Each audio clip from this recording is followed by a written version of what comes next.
And all my friends and family out there, this is Matt, just another update for the whole cancer process. I just want to quickly talk about my PET CT scan that I had today, and then the final diagnosis that I just got as well.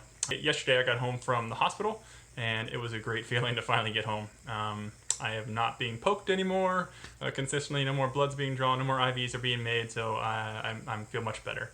I was also able to shower, which is like one of the smaller victories that I didn't expect in this whole process. It was a very painful shower with all the cuts and everything, and the fact that I really couldn't move my left shoulder, but nonetheless it was a reward for sure to finally shower after like 5 days. How am I feeling now? I'm sore in the chest where the incisions are. I'm very sore in my left shoulder anytime I move in that base because of the port around there. Still feeling quite a bit of fatigue. I crashed for like a 4-hour nap in the middle of the day today, and night sweats are kind of the things that I'm feeling right now. As far as the PET CT, how did it go? The day before the PET CT for 24 hours, I was not allowed to eat carbs or sugar, which, you know, that's a big part of my diet, so a little bit of a change, whatever, not a big deal. Ate a lot of nuts and eggs, bacon, and whatever, milk. So it was not a bad day, and then they recommended drinking as much water as I can, so I'm drinking tons of water with that. The morning of, no eating, and then just continue to drink a lot of water. When I arrived at the PET CT location, what they do, they hook me up with another IV. I was like, oh, great, getting poked again. And they inject you with some radioactive glucose. It takes about 10 minutes for that to be fully injected into your system, and then they'll flush it with some saline solution afterwards. Like, surprise, surprise, another one of my veins bursted at the end of that. My body just needs, I think, a few days to rest, to recover. The veins in my arms was not fun there. So probably another little bruise in my hand because of that.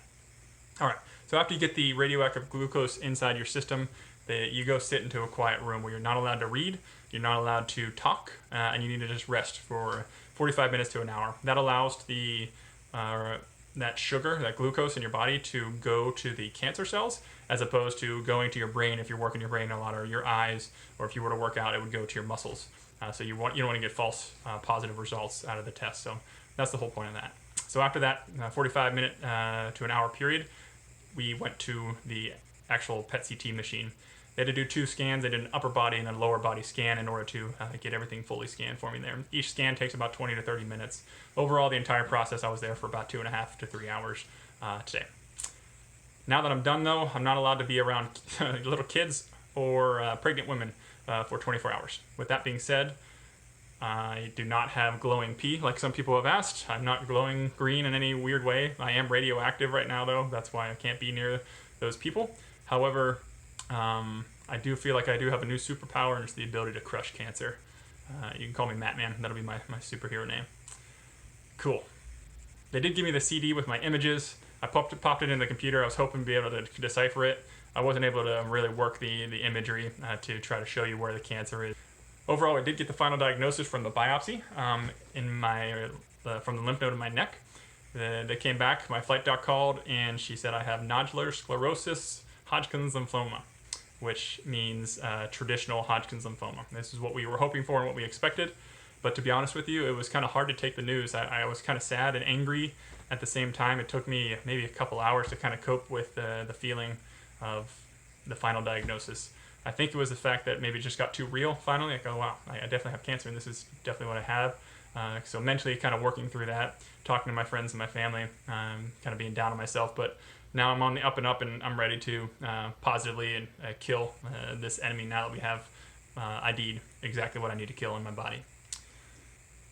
The prognosis should be good, but I'm not going to continue to emphasize the prognosis as far as what percentage of people make it through this. Obviously, if I'm in stage 4 and I'm experiencing symptoms, that's going to be much worse than if I were stage 1 and not experiencing symptoms. So whatever, it is what it is. Whatever the prognosis happens to be, we're going to crush this thing all together.